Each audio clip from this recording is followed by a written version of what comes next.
You're listening to the Footy First podcast on TSN 1050. Champions live here.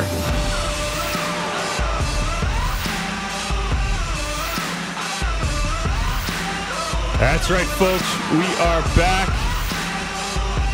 Nick McVicar, Niko Giantsopoulos holding down the fort for you today on this beautiful Saturday morning here in Southern Ontario. It's been kind of a crazy couple weeks here. New year, new us. Not really. We're really exactly the same. We're not changing. But Niko, we've had a lot of fun over the last few weeks with guests. We've had some really great guests on. Zat's calling in when he joined us last week. We had Nate on talking about his trial in Mexico. Like, some great things happening to great Canadian players. Can we agree on that? 100% agreed, Nick. Now we have to have a different conversation because we're about to get into training camps. Like, this is coming up in the next few weeks, month and a half, depending on which team. Training camps are starting for every single one of the Canadian clubs. It's transfer window as well. It's transfer window as well. This is the time for fans where things are moving. Players, as a player, you're tapping your phone every single day, seeing if you got any news. It's an exciting time. Seeing if your boys have moved. Yeah, see if I need to get new roommates, who's going to be my new locker roommate, all that. Yeah, so I think what we've got to do, and I think you'll agree with me on this one, buddy. I think we got to go through each team and kind of recap. Look ahead to what the roster kind of looks like. Who we think's made the best decisions. Who maybe needs to do a little bit more. Just have that conversation. Are we on board with that? 100% on board. All Where right. do you want to start? You know what? We'll start with the CPL clubs, just because there's more of them. And then we'll get into the MLS also because, to be honest, the MLS clubs really haven't done a ton. So that's going to be a little bit of an easier conversation in the end. But let's start with the CPL clubs. And where better to start than the champions? Who, hey Niko, guess what? They haven't done anything. Again, this is incredible. They do this all the time. And I know the players have this thing where they pretty much just say they aren't coming back, but they all come back in the end. They pick up a couple pieces here and there, but they don't make big change. Anything really stand out from them in the offseason so far, other than Choinière maybe leaving? Yeah, I mean, he's a free agent, so I'm wondering where he ends up. Is he a Vancouver FC player at the end of this transfer window? Who knows? But Forge, it's like they always get their business done, in my opinion, during this transfer window. They work well with a couple agencies in the area, so you don't have to worry too much about them. My biggest concern for them is I'm always wondering, how do they keep the same players coming back? I mean, when you play in these CONCACAF games, when you're three-time champions, you have so much success, and there's tons of guys that also have individual success on that squad. I don't know how those guys aren't getting moves, aren't trying for new experiences, going abroad, whatever it may be. They always keep that same reliable core coming back. That's kind of been their X factor. So again, can they do it again for this fifth season of the CPL? Who knows? But if I'm a Forge fan, I'm not getting too worried right now. You're just kind of sitting back and letting Bobby and Costa take the charge. If I'm a Forge fan, actually, I'm probably happy to hear that Bobby isn't going anywhere. I know there was a lot of rumors linking him to Montreal, but I mean, we both thought he was gone. I thought it was a good possibility. So if I'm a Forge fan, it's like Bobby's still in charge. It's like, okay, full trust in that system out there, and they'll get things done when they want to. Yeah, but again, they really haven't done a whole lot, so there's not a whole lot for us to say. They were a good squad last year. If they don't do anything else and they bring all the guys back, they'll probably be a good squad this year. Yeah, if you want to know, Forge fans wondering where their players might be going, Crutzen, I saw, was training with the Whitecaps during the winter, so I wonder if maybe he's going to be going preseason with them. I think these announcements are going to slowly start coming out. So slowly but surely, yeah. Yeah, and then we'll see. I'll be curious if Forge players aren't involved in a couple of MLS preseasons. Yeah, we'll have to see, obviously, but I think they're going to bring back a mostly intact roster. And again, they're the champions, so how can you really discredit what they're doing? Like, they don't have to do a ton, which is nice. They have to No champion should ever sit on their laurels, but you don't have to do a ton. You have to make tweaks, and I think that's what they're doing, and they're good at that. Let's move on to the other finalist, Atletico Ottawa. Regular season champs. Regular season champs. They have had a little bit more of a turnover, and I shouldn't say they've had a turnover, but they still have a lot of players that are unsigned. They lost a couple of their key players who went back to their other clubs on loan, like a couple of the Atletico Madrid and San Luis guys both went back to their clubs. And now they're still waiting on a bunch of signings, but they lost Drew Becky, their captain. That's a huge loss. We just talked to Nate, who's going down to Mexico on trial with Ollie. If either one of those guys leave, that is a loss. Huge. Those two are huge holes to fill. Right. If they're all three of those spots are holes with Becky as well. Like these are losses, and this is a team that had a fantastic 2022 season. We can agree on that. That was I think a shock to most teams at how far they came in 1 year. So they need to fill holes. I haven't seen a whole lot. I know they're most likely bringing back Perez from where is he from? He is Udi Sanse, who he's joining them on a free transfer. They brought in Sergio Campos on a loan, and Owen Antoniuk is joining on a loan transfer as well from Vancouver. Good young player, Owen. Good young player, absolutely. But that's not enough to fill the holes if those other guys leave. No, I agree. But again, I think Ottawa right now is a club that's going to be doing their business in this transfer window. Yep. And again, you got to put faith in your management team as a fan at this point. Yeah. And Atletico management has done an incredible job, going from last place and then building a first place. Absolutely. roster. I'm not arguing that. time. I'm not arguing that at all. I agree with you that they've done a fantastic job. It's just the concern. There has to be concern that you just had this great year, all this momentum building towards 2023. And now you could be losing probably 4 of your key players. I know we mentioned 3 of them, but they've had a couple other people who haven't signed yet, like Chris Manella, Ben McKendry, Brian Wright. These are guys all who are free agents at the moment. They're not signed. That's a problem. That's some big holes to fill. And they've brought in 2 wingbacks and an attacking midfielder. Mm-hmm. It's just not. They have some work to do. Those 3 guys that you mentioned there, those are 3 experienced players that they potentially haven't, re-signed. So I thought experience is what Ottawa's X factor was. Yeah. So if they start losing their experience, it's like, okay, how are they going to replace that? Exactly. So those are questions, right? I don't see a whole lot going on from them, but there's that. Speaking of another team that hasn't done a ton, the newest club. Vancouver. And you and me were talking off air, and I kind of want to get you to say what you were saying off air because I think it's fair. But from an outsider perspective, which is what I am, I mean, as much as I'm in the media, I'm around the league. You're a fan perspective. I'm as close to a fan perspective as a media member is going to get, which is fair. They have done almost nothing in the 2 months since Afshin Gotbi was announced and the whole club was starting to come together. They haven't done a ton. They have 3 signings. Yeah. So, I mean, this is kind of what I was telling you is, well, first of all, let's talk about the 2 new signings that they've added on to Callum. Yeah. They signed Elliot Simmons from Cavs. I got a chance to play with him back in 2020. Yep. First of all, great person, very technical midfielder. Yeah. And he covers a lot of ground. I think he'll be a good addition for them. He has CPL experience. And then actually, keeping on the same trend, another one of my teammates. Used to play with. Yeah. Isn't that everybody in the CPL? Yeah, that's fair. At some point in my life. Mamadou Kane, he wasn't really able to get, comfortable and sorted with York United. Which is fair. I mean, not every club is going to work, right? Exactly. But he has upside. That's for sure. That's what I saw from him. He's an athletic striker.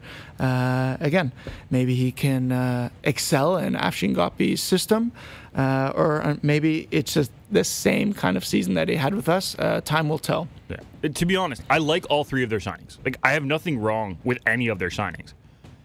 But they have 3 signings. They need to fill out a roster here at this point. And that's what I'm going to tell you. And if you're a Vancouver fan here, just listen up. It's like, have some faith in your club right now. And I think they want to slowly, I bet you, although it hasn't been announced, I bet you they have around 7 to 10 signings, on paper. They just haven't been announced to the public. You have to trust, the management there, that they're building a roster, and you have trust because their ownership has already experienced and owned a team in the CPL. Yeah. So they know how the system works. It's not like this is new territory for them. Go back, listen to the interviews that they'd done when the team was first announced. They say, have trust in us. We're building a championship squad, right. all this. So although it hasn't been announced to the public, I wouldn't be surprised if they have more than just 3 signings on paper. Right. And I mean, they do have their trials coming up, which they're trying to find players there too. So there might be reasons why they've only announced 3. But you get what I'm saying. Like, it just, from an outside perspective, it just looks like, okay, like it's coming along really, really slowly. They're trying to sell to people and it's just not working, which I know for a fact isn't the case, right? Like, I know that. I'm not oblivious to how it works, but it looks like that from the outside because there's no tangible proof of anything happening. So for guys on the outside, this is what I would tell you. If it becomes February 1 and Vancouver still only has 3 signings announced, hit that panic button. That's when we hit the panic button. Okay. But until then, just be patient. We'll have Patience a is panic button virtue. ready. We'll have a panic button ready for that first show after February 1st. And if they haven't signed I'll say 5. If they have less than or more than 5 people, we'll be fine. But 5 or less, I'm hitting that panic button to come into the show. All I'm picturing is that SpongeBob gif where he's just hitting panic. So there's them. And then might as well talk about Pacific since we're already out west. This is a team that's done a lot. Whether it's good or bad, in or out, they have had a lot of turnover this year. Callum Irvin, obviously gone. Alejandro Diaz, out already. We knew that. Baldissimo, don't know where. He's at York now. Taken. Yeah, he's at York. I forgot about that for a minor second. Then you pointed at yourself, and I remembered. Jamar Dixon, he retired. Marco Bustos was just announced this week that he's leaving the club. And then last night, JB left, too. Friend of the show. That's a lot of big names out. Another big name for them, Gianni Dos Santos. I thought he was very effective for them this year. I just missed that on transfer. I'm literally on Transfer Market looking at all their outs, and I don't know how I skipped over Dos Santos. But yeah, exactly, another big name. That's a lot of big names going out. Now where are these guys going to go? What are we expecting to see from them coming in? They brought in Easton Ongaro, who we've seen him have lots of success in the CPL. So that's a fair replacement for Diaz. Yeah, it's a great move to try to replace the Golden Boot winner last year, right? A 6-month Golden Boot winner, which is even more impressive, right? Nice. So that's You're welcome, Diaz. I think he slotted a hat trick against me one game. Oh yes, it's all Niko's doing to get him the Golden 3 Boot. goals. You're welcome. Another name that they brought in that you would know is Cedric Toussaint, right? He is now in Pacific. Another young midfielder. Canadian, yeah. Most of the guys that they've brought in are Canadian. But none of the names really jump off the page to me. They brought in a couple of the FC Edmonton guys. They brought in Pierre Lamoth from Halifax. But again, nothing really jumps off the page to me to be those huge replacements for the names that I just said were going out. Pacific fans, I think Yates. They just signed him. Yeah, Stefan Yates. Yeah. TFC product. I think he's going to be very good in this league. Keep an eye out for him. But again, it's not a guy who I think can necessarily step in right away and fill that void of those big names that I just said. I wonder if he could replace what Gianni Dos Santos did. Maybe. I thought Gianni Dos Santos was... Am I Giovanni or Johnny? Johnny Dos Santos. I thought he was very good. He was effective. He was a pain in my side all year long. And, I'm glad to see him leave the league. Hopefully he doesn't go to Vancouver or it's another interleague move. Yeah. But they play 2 different positions. That's the problem, right? Like, Yates is a center mid. Santos but production is a winger. Value. Yeah, production value he might be able to replace. But that's still a lot of big names, right? It just concerns me that we're seeing big names go out and other than Easton, like not a whole lot of big names come in. Yeah. Bustos leaving. That's a big Bustos one. leaving is huge. I mean, what I'm hearing, and this is what I'm hearing, so people, please be fair to me. It looks like he's going over to Europe, which is great for him. This is a guy who has earned everything that he's gotten over the first 4 years that the CPL's been around. Right? He's done everything he could. And you could see the love that came in on social media for him from Pacific and from their fans. If he does get into Europe, which it's, from what I'm hearing, sounds very likely, that's a great move for him. A great opportunity. Makes sense. It's the pathway that so many CPL players are trying to do. Following in the likes of Dom. Yeah, what a trendsetter he is. It's just so easy because he was just on. So, but yeah, hopefully we can get Marco on once he's signed somewhere. Try to get him on the show. I'll send a DM. Yeah, get on that. You're the insider guy with all those players. I can get writers and stuff, but you get the insider. I'll get the people they want to hear from. I don't know. Sometimes they want to hear. If there's a really good article, people want to hear the article. But whatever. Anyways, any last thoughts on Pacific? No. Again, have faith in the system. I wonder how they're going to be building their team, if they're, what direction they're going to be going. But keep an eye out. Again, this month is going to be every single morning you wake up, every afternoon, refresh Twitter. There's going to be new signings, I promise you, from one of the CPL clubs. So it's going to be an exciting month for CPL fans. Wake up. It's the new year. It's 2023. And start rooting for your teams. Preseason's going to start very soon. And before you know it, we're going to be kicking off the 2023 season. Absolutely. We're going to take a break. On the other side, more CPL clubs will go through their offseason endeavors right here on Footy First.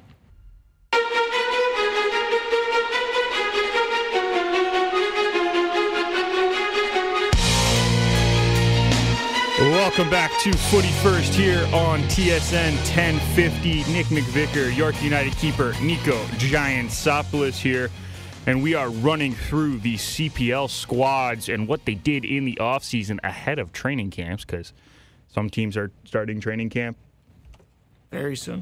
Very soon. That's a good way to put it, Nico. Very soon. We did Forge. We did Atletico, the two finalists. Check. We did the two Vancouver BC teams. I don't know why I said Vancouver. Check. Let's move on. Let's go to Valour. Okay? Because Valor's an interesting team. I'm going to read off who's left and who's back. Okay?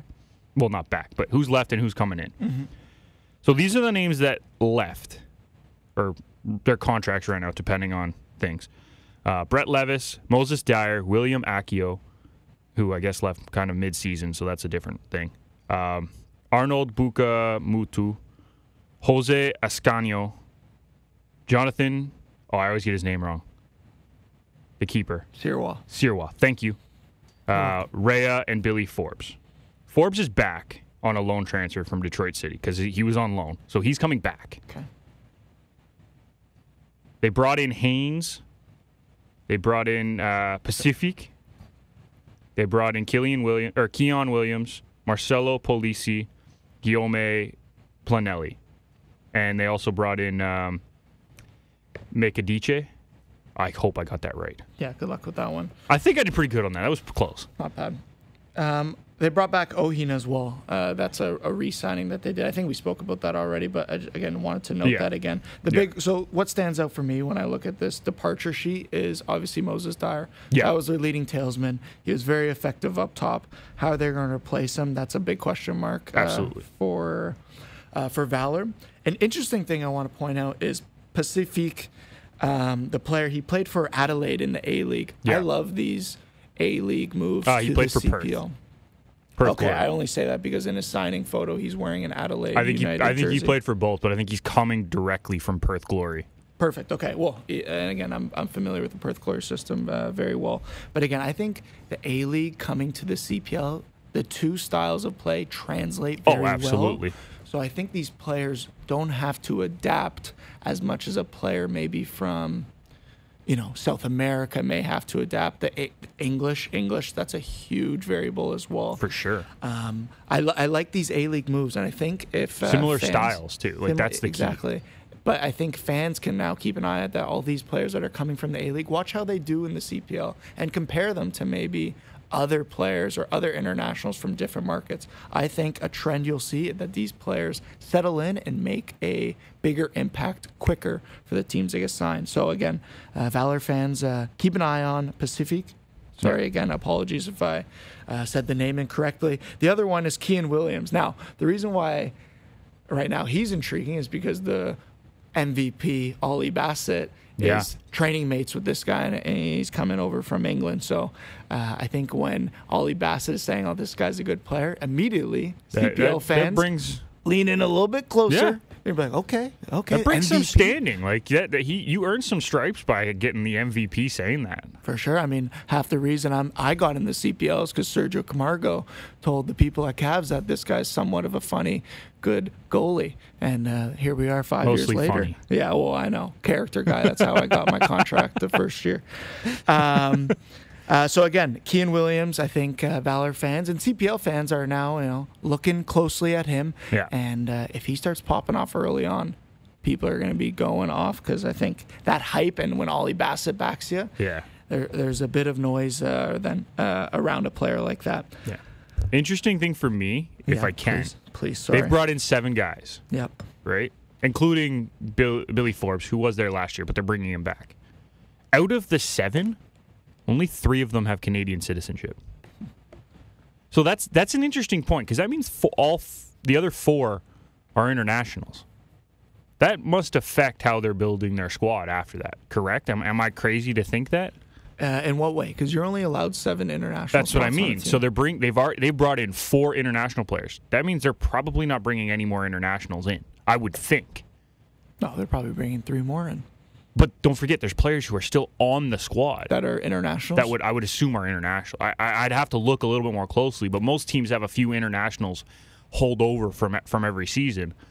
They have to be close to the 7, so that means if they're going to fill, it has to be Canadians, right? Yeah, no, and that's what every team has to do. And again, they got a good plug with Dos Santos at the head, being the head coach. I just want to put it into comparison, like. All of those names that we named off for Pacific, only 2 of them do not have Canadian, like, dual citizenship or anything. So that says a lot right there. They've only brought in 2 true internationals. So that's what I mean. Like, it just seems odd that Valour has gone so heavy in the internationals on 7 transfers. It's just what they've announced. Yeah. So I think at the end, the roster is going to look normal, just like every other CPL roster. Fair. Okay. Anything else you want to add for Valour? Nope, those are the 2. I wonder if they're going to look for a new goalkeeper, if they're going to bring in... You have to think they have to. They've got to bring somebody in. Well, Yesley was very good for them. I know, but they need another body. Exactly, but I wonder how they're going to sign. Again, you could tell from a goalkeeper perspective what the intentions are when they make a signing. You just got to check out that guy's resume, and if they're looking at that guy to be a number 1, or if Yesley is going to be given the gloves, or maybe someone equal like him. But for me, being a keeper, I like Yesley. I think Valour should give him a chance. Yeah. I think he's a 6'7" young Canadian keeper that can move very well. Anytime you can get a 6'7" keeper, that's usually a good place to start. It's a good window. Good player. Big name that I like on this list is Jordan Haynes from Pacific. I think he's an interesting left back who, put in the right system, I think could be very, very strong. And I'm excited to see how he plays in Valour. Because this is a team that I wouldn't say they're a defensive juggernaut. They're not the worst team in the league in defensive categories, but they are definitely not a juggernaut in my mind. So it'll be interesting to see how that, along with the 2 center backs that they brought in, kind of reshape this defensive. Yeah, well, they're going to need more center backs, in my opinion, from looking at the roster right now, because they lost Rocco Romero and Stefan Shabara. Actually, they brought in 2. Yeah, but I don't think that's equivalent to the 2 that. No, I'm not saying they are, but you bring in 2, so that's a start, is what I'm saying. So it'll be interesting to see how they rework that defensive line and see how these guys can mesh more than anything. Mm-hmm. Let's move on. Let's go out east this time. Halifax, who have done the most out of any CPL team, in my opinion. And that's just based on looking at the number of people that they've brought in and let go. And staff. They've done a lot of work too. on the staff. Yeah. So there's a lot of names that are in and out on this. I don't even know where to start, but let's start off the big names that were going out. Restrepo, obviously a big name going out. Polisi, big name going out. He signed with Valour. Huh? Polisi signed with Valour. Yeah, well, I already said that. Yeah, I'm just saying names that are going out. Gagnon Lapere, he's out. He's going to York. We'll get into York after. Those are the big names going out, in my opinion. The keepers, both are keepers, Kieran Basket, Christian Oxner. That, for me, is the biggest hole right now for Halifax. Again, you saw Vancouver when they were building their squad. They went and got a goalkeeper first, built from the back. I think this is what Halifax needs to do eventually. It's weird. The keepers aren't on the list of players going out on transfer market. But which is weird. It's been announced. I know. Jordan. It's no, public. I know, but that's weird in my head. So that's true. 2 keepers both going out. Transfer market is slowly becoming, as we do this show, the Wikipedia of soccer. They're super good for about 80%, maybe 85% of stuff.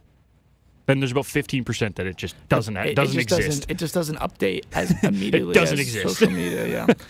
But Oxner and Kieran Basket, who are they going to get as their number 1 keeper? That's where what I'm looking for. Where are those guys going to go to? That's the other question. It'll be interesting if they stay in the CPL. It's tough. Yeah. Because with keepers, you need movement to move. Yeah. And I haven't seen much keeper movement in this league. It's true. But Halifax has brought a decent number of guys in. Campagna from Vancouver too. I think that's a really good signing. They brought in. They're bringing in Di Rosario, the keeper, right? Ozazi's younger brother, Adisa. He is? Right? No. I think he's on a loan. No, that loan got ended, and he went back to Toronto FC Academy. Okay, so he's back. To my knowledge, he's not going back. Okay, right now. Wesley Timoteo. That's another big name that's coming in. Mwandwe from Newtown. Oh, Fumpa. Yeah, he just got a loan deal to go back to Newtown right now, I think in the 3 months or whatever. Probably. So he's back there right now. He's training with them. But he'll come back for the CPL season, correct? It's what we're under assumption. That's what we're assuming, but you never know. You play a few good months in Europe. Valid. Plane ticket. A name that Halifax fans need to look out for, Massimo Ferrin. Obviously, he's a transfer. He was the League One MVP. Yes. Golden Boot winner. He has now moved to Halifax under Patrice. Listen, I've only heard good things about this guy, especially locally. This kid is talented. Here in the GTA. So how does it stack up? How does the League One MVP stack up in the CPL? This will be a great test to see the level of League One comparing to CPL. Yeah, he's a talented kid. I watched him play a couple games last year. He's got talent. The question is, how does that jump change, right? Going from League One up to CPL, that's a change in lifestyle, basically. Essentially, and I don't know what his lifestyle was when he was playing at Vaughan, but it's going from part-time football, which is semi-pro, to full-time professional football, and that is a big jump. But again, if he's as talented as people are saying, he should have no problem making an impact in this league. Yeah, and you know what? From what we know, Vaughan ran it about as close to a professional team as they possibly could, right? So we have an idea that Patrice is going to bring guys in that he knows can make that jump. I agree. So don't be shocked if this kid has a great season, but don't necessarily go out and just assume he's going to have a great season, because that's not fair. So in your opinion, now me asking a fan's perspective, what do you think the level is from League One to CPL from a numbers standpoint? So this MVP of League One, I think he scored around 18 goals in League One. Because he's a forward, he's a striker, attacking right? player, forward, however you want to look. I'm sure he's interchangeable. Yeah. What does a player like that do in the CPL when he transfers over? What kind of numbers are you expecting? I mean, we're talking about him on Halifax, obviously, not just him jumping into the CPL, because I think it also depends on the team that he plays on. Right. I need to see a little bit more from how this Halifax team is going to line up. But if he puts in 8 or 9 goals this year, I wouldn't be shocked. And that's just because I know this kid can finish. So if he's given opportunities, he's going to take them. That's a big number. And listen, it's possible he does that, but that's if you saying want like that the League One MVP is essentially going to be in the Golden Boot race. I don't think the levels not necessarily. The Golden Boot race. If you have 8 goals, let's just how say much you did have Ozazi score last year? 11. Why did I think it was like 16 for some reason? Okay, so that's my maybe fault. In all competition. That's maybe my in all fault then. competition. Yeah, So Diaz let me take 13. 8 down to 5. And I think 5 is the number I was looking at. That's the same range that I was thinking because I thought the guys at the top were, for some reason, at 16 and 17. I don't know why. But again, for fans that are looking to see, comparables, how does League One stack up against thing? I know we have the Canadian Championship, but now from an individual player standpoint, here's your chance. Look at a guy like Massimo, who has had tons of success in League One, has earned this move up to CPL. Yeah. See how he does, and then maybe that'll be, again, you don't want to put all the pressure on him, but it's a good test and a good way to make a realistic assumption of the levels between League One and I think CPL. It's fair. And I think it's fair. Because it needs to happen. We need to see what the League One levels, because there's 3 League Ones now, right? There's the Quebec one, there's the Ontario, and now there's out in BC. We need to see what these levels are, whether they're viable pathways or whether it's just kind of this is the last chance for some people. I don't think that's the case. I think it is a viable pathway, but we need to see more of it in order to see what we got. I agree. Yeah. All right. Last one in this segment. Let's go York, man. Let's talk some York because they're an interesting. You guys have made a lot of moves. I think that's an understatement potentially, and you still have a couple guys who are unsigned. Yeah. Right. So lots of movement. What really jumps out to you that fans should be excited about or potentially worried about? Like guys that are gone that you would have liked to have come back. Obviously. Again, sticking with a common theme right now, fans. Don't worry. Just enjoy the news. That would be my advice for fans. I think when people are getting upset and saying, what's going on, is hold your horses. We got some time. Things need to be moving around. It's a lot more difficult to sign and sell a player than people may think. First of all, I think a big thing that pops up is the Werder Bremen move for my boy Ronan Krat. Yeah, and that was announced this week. A very huge move with huge implications for the guy. I mean, if this goes well and he does, makes a good imprint while he's over there in these 6 months, this could be like a life-changing move, not only a career-changing move. Angus was alluding to it when they did the interview. This will now bring him into a huge decision of what national team he even plays for. So it's such an exciting time for the guy. Again, I didn't see much of him. We were only teammates for about 4 months, but great kid. And you were hurt for 3 of those. Yeah, exactly. So didn't even get a chance to really play with him on the field. But I got to watch him a lot. I know, I'm just kidding. And he had a lot of success. But again, he's hungry. I like how he's just like, screw it, I'm going out to Europe again, because he came from Germany, did 6 months in Canada, and then he's back off to Germany again. I like the adventure side of Ronan here. Very, Zaboomafoo-like. But, all the best to him. But again, I think when you make a deal with Werder Bremen, a huge club in global football now, you got to pay some attention to there. And again, it could be a life-changing move for him, and all the best to him. That's a big one. York, what else we got? Elijah, we already spoke about that. Yeah. You kind of were talking about we have 3 guys that are unsigned, and I think that's, for York fans, we're wondering what's happening with Roger Thompson, Jordan Wilson, and Mikey Petrasso. Those are 3 of our older players. They've now been at the club for quite some time. Roger's been there from year 1. Captain. Club captain, exactly. Again, be patient, York fans. See how it all unfolds. Yeah. There's still tons of time. Like we're doing this because a couple teams might be starting training camp in the next week or so. We wanted to get ahead of the game.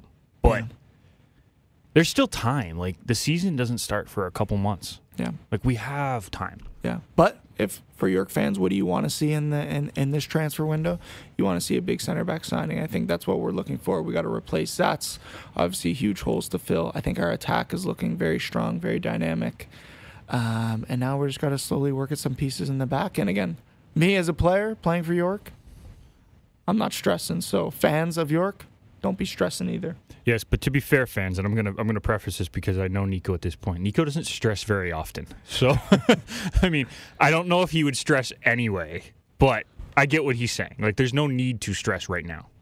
You hear that, York fans? Your starting goalkeeper never stresses. That's an incredible trait for a goalkeeper to have. I said very rarely stress. You should feel so privileged to be in the presence of me, Nick. End it on that. I'm just going to let that one go. We're going to take a break on the other side. We'll finish off with Cavalry. And, hey, you know what? We might as well get to the MLS teams, too. So we'll talk about that right here on Footy First. Post.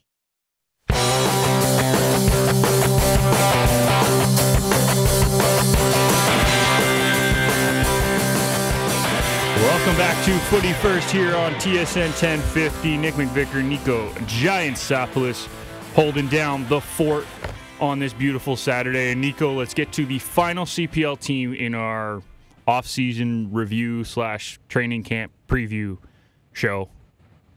I guess that's what it is, right? Transfers, rumors. That's what it is. Right? CPL transfers, rumors. That's what it is. Cavs. Team that has been so good for 4 years, but has never got to the top. Oh, I guess regular season they did, but never in the playoffs. They got to the top of the regular season when being on top of the regular season meant absolutely nothing. Yeah. And I say that as being a player, a part of that squad. They are in the same boat, in my opinion, as Atletico Ottawa. Lots of guys, big names out. Not a whole lot of big names in yet. Loturi out, Simmons out, Adekugbe out. I know Pebble left in the middle of the season, but another guy who was showing a lot of promise out. Yao out. Big one. Big one. That's a lot of big names. I just named 5 guys who were key players for them at points last season. I know Pebble left midseason, but still, those are 5 key losses in my opinion. Who they haven't signed yet is Sergio Camargo. Yep. Serge is still not in contract. Pending on news with that. So that's a huge... that could be another one. That could be 6. That's someone that I think is incredibly important for that Cavs roster. So Cavs fans look forward and look for news on that. You never know how that's going to go. But they've secured their core, and obviously that's the term that they use. But Jose Escalante, Ben Fisk, Dan Klomp, Fraser Ayer, Charlie Trafford, Mikel Cantave, Roberto Alacon, and then their 2 draft picks. Those are the guys that they've brought back. Right. Again, the thing about the Cavs, you mention a player on the Cavs, you're like, whoa, that guy's so significant to them. It seems like their entire roster is so significant because that's the way Tommy kind of builds his team. And he's built a great roster. Everyone always gets a chance to perform, and normally they do well because Cavs have always been successful in the regular season. But again, they need those key pieces who they're going to replace. I believe Joe Mason is back as well. Is that correct to assume? I haven't seen any confirmation on that, so I don't want to talk out of turn. Right. But I wouldn't be shocked if he is back. You got Musi as well, I believe, is coming back. So again, they got good players. Marco Carducci, can't forget about him. Just re-signed a new 3-year ticket. How could we forget about Marco? Exactly. And then they've added players, Jesse Daly, again, that A-League transfer that I think has been working really well in the CPL. Now, again, Cavs fans, don't panic. But I've heard that they're going to be starting their preseason much earlier this year. Again, I doubt they have a 23-man roster signed right now, but it'll be a good chance for locals in the Calgary area, whether it's high-level college players to get involved with that Cavs system just to run, early steps of preseason.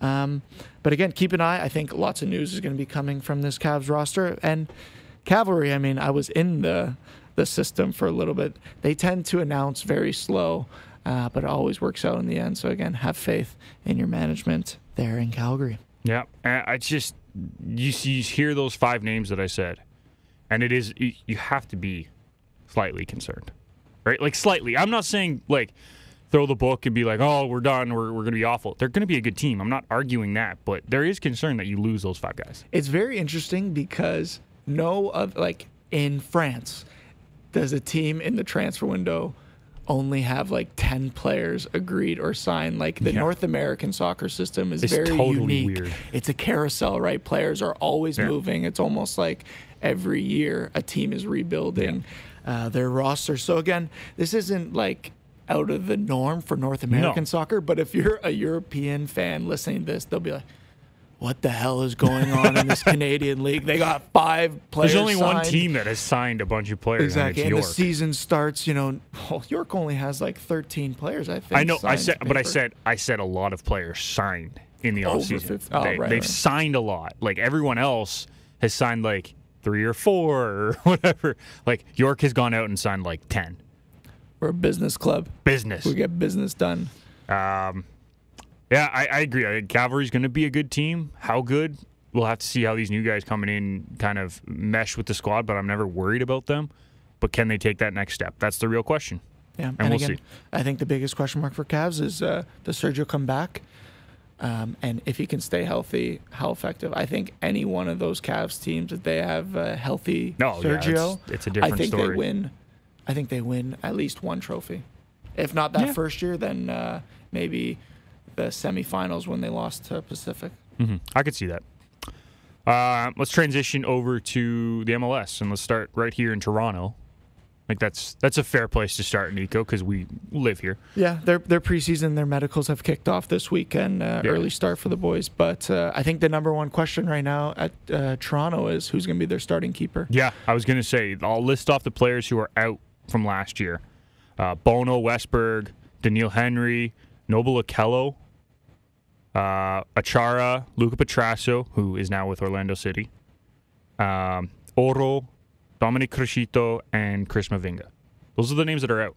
Mavinga joining Greg Vanny in LA, and Crescito retiring and then unretiring and signing in Italy. Yeah, that's a weird situation. That's a burn. Anyways. But replacing the two starting goalkeepers and getting a number one, they got Romero, they got Ranjit Singh, they got Garvin in the academy. Yeah. But they need a solidified number one. The name that keeps popping up, Sean Johnson. Yeah, I wouldn't be surprised by Wednesday or the start of next week that his name is going to be announced or at least confirmed by a couple of reliable sources. Yeah, I've seen that a lot too. The other guys that they brought in Mbonge from TFC2. He's been promoted. Victor Vasquez is back via the re-entry draft. Who thought that was going to happen?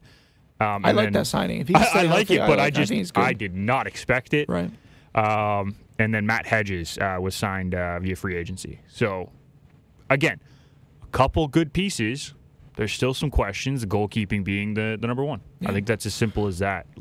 Toronto FC seems to be in a similar position as York. They got a great attack. Maybe they're looking for a number 9. I heard Benzema is linked to them. That would be unbelievable. But I don't know how much money MLSC can just be throwing. But anyways, maybe a number 9, but similar to York, they got a strong attack right now. I think they need to focus on their defense, and a center back and goalkeeper is where you start. Speaking of defense, CF Montreal has basically lost their entire defense almost, or a good chunk of it. Alistair Johnston, obviously gone. You lose Ishmael Kone in that midfield, who I know he's not a defender, but he does work defensively. He does work very well defensively. Basong out. Ferdinand out. Corbo out. These are all defensive players. I know Kamal is technically still there, right? Kamal's still there. Joel's still there. Again, at the end of this transfer window, I wonder if they'll still be Montreal players. Yeah. Who's to tell? But again, if either one of those guys leave, them possibly going. So if either one of those guys leave, then immediately they got to be filling in those roles. But listen, they get all this money from transferring these players out. Yeah. They'll be able to bring in some quality players in. And they have brought in some defensive help. They've brought in George Campbell from Atlanta. They've brought in Aaron Herrera from Salt Lake. Yao from Cavalry, he's back with them. No. He's not? Vancouver picked him up in the re-entry draft. Sorry, his loan ended. That's what it is. His loan ended to Cavs, and then sorry, that's my fault. Yes. Vancouver. So they've brought in 2 defenders to try to supplement, but there's going to be some work done in that defensive core for sure. Also, Georgi Mihailovic, gone. He's at AZ Alkmaar, right? That's a big piece of their attack gone. Yeah. It's going to be interesting to see how they kind of put everything together. New coach as well. Wilfred Nancy left off to Columbus. It's going to be interesting to see how they put that team together. I'm not sure how they're going to actually pull that one together right now, but we'll see. Last MLS club, Vancouver Whitecaps. Vancouver Whitecaps. To specify now. This is a team that hasn't done a ton big name-wise, in my opinion. Am I wrong in that? No. It seems like they've kept most of their core together. They haven't lost any huge pieces. Lots of question marks still with this squad because of what they did last year. Yeah, replacing Cavallini would be a big one. Yeah. When they got Ryan Gold, that midfield's very strong. But again, Derek Cornelius as well. I forgot about Cornelius going to Malmo. Yeah, but again, for Vancouver fans, that's not much of a change because he was always on loan out in Greece this past year, so it's not like they were missing him this season. But again, a player they need to replace. They've worked on the players that have been in their system, and now I'm sure new signings, again, like every other club in the world. Plenty of announcement news are going to be coming through. Yeah, and you have to expect it at some point. It's just, while you're expecting it, it's hard to wait. Like, you're looking at it like, we want news. Something's got to be coming out soon, but nothing's really making the newsreels right now. Patience is a virtue. Every week it's coming. Don't worry, guys. Have you met sports fans? There's no such thing as patience in sports fans. Well, perfect. This is an athlete telling you. Patience. Trust me. Patience.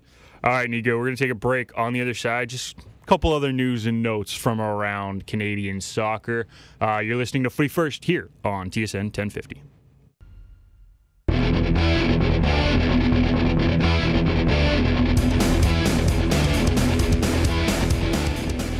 Welcome back to Footy First here on TSN 1050. Nick McVicar, Niko Giantsopoulos here holding down the fort on a Saturday. Niko, we got about a minute here, so we're going to keep it quick. But big news coming out of the MLS, CPL related, I guess. Former Pacific FC coach Pamadou Ka is now an assistant coach at Charlotte. I love that. It's a great move. We saw what he did with the MLS Next team. I think he had a winning record with his MLS Next squad before mutually agreeing to part ways. Now getting an opportunity on an MLS bench, not as a head coach, but as an assistant coach, I think that's a great move for him, and hopefully we see more of that. Yeah, definitely. I mean, even Stolly did it. Paul Salteri with TFC last year when he became the first team assistant out there. But again, talking about coaching pathways, this is a pathway that's doing very well. Pamadou Ka has had success in CPL. He made another move, which I think was a level up, and now he's in first team assistant in the MLS. It's a progression that he's doing very well. And then quickly before our show ends, I think it's important that we say, sad news, but Tsubasa Endo, former Toronto FC player, has been diagnosed with acute leukemia. So just thoughts and prayers from us from Footy First. Absolutely. And just know that the entire Canada soccer community is behind you and supporting you. So all the best with him, and just want to get that out there. Great point. I'm glad you brought that up. Kind of shocking news, but you know what? He's part of the soccer community, as you said. So hopefully he can make a full recovery. That'll do it for us here at Footy First. If you want to check out the podcast, you can listen on Apple Podcast as well as Spotify. We are now on Spotify. We were having issues with that. We are now on Spotify. So you can check us out there as well. Make sure you tune into our YouTube channel and our social medias. For Niko Giantsopoulos, I'm Nick McVicar. We'll see you next time.